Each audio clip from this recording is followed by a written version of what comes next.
Selam dostlar. Bugün men Rahmatli dostlar. Men bugün to'g'ri odam bilan dostlar, men endi YouTube'ga keldim. Ya dostlar, o'sha videodan biza qo'y.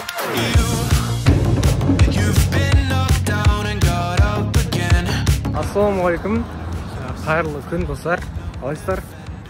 Бүгін мен неге баратырмын? Достыққа, Сатпаевтағы достыққа. МДС дейтін программадан өттім. Стипендияны ұттым. Сол енді бүгін ағылшыннан тест болады. Сол ағылшыннан тест тапсыруға барам. Енді бұрын элементary деңгей болған, енді базовый деңгей ғой. Бірақ қазір ондай емес сияқты. Өзім жазда кішкене оқысам да дұрыс оқыған жоқпын көп. Емтек болып телефон қарадым көп. Енді мен кейін бір примерно басынан бастай беруге болып солай дұрыс болды. Бірақ бір жаман жері мен уақытты ұмытамын. Уақытты ұмытсам да өзімнің өткен заттарымды қайта өтіп пысықтайын дегенде. Сол қазір 48 или 45.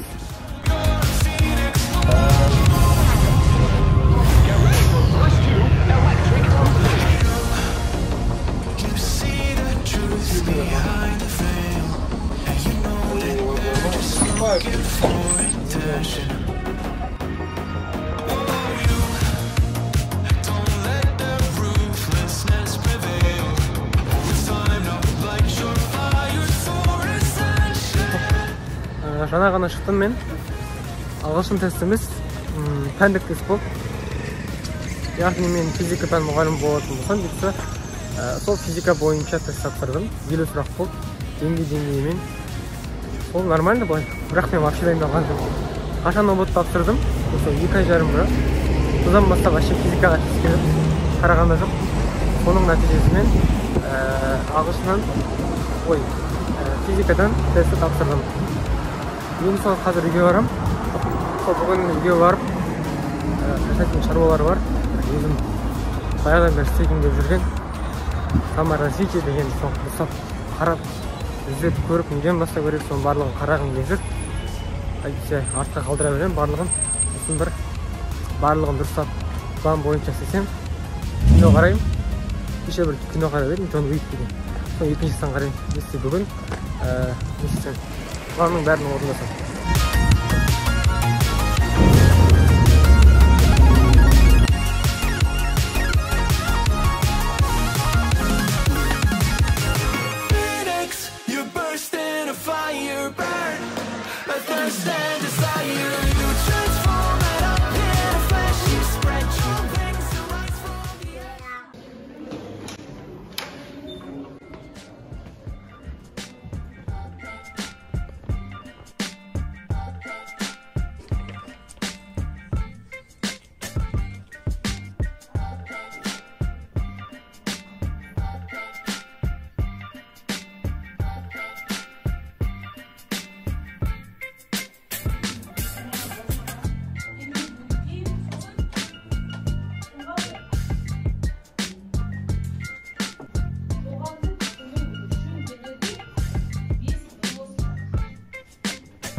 Жаңа ғана мен МДС-тен шықтым.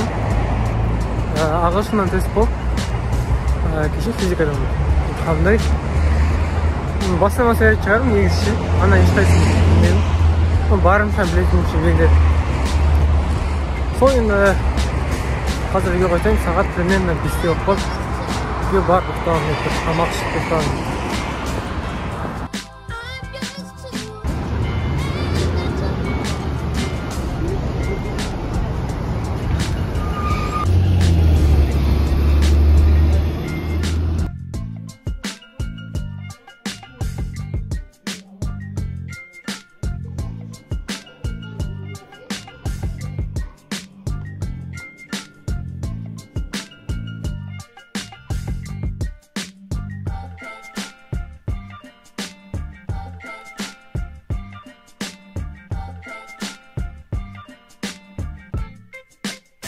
ботадан физмат таңдап, неден бастарын білмейтіндер үшін пайдалы ақпарат. Бұрын осыны өзім қолдандым.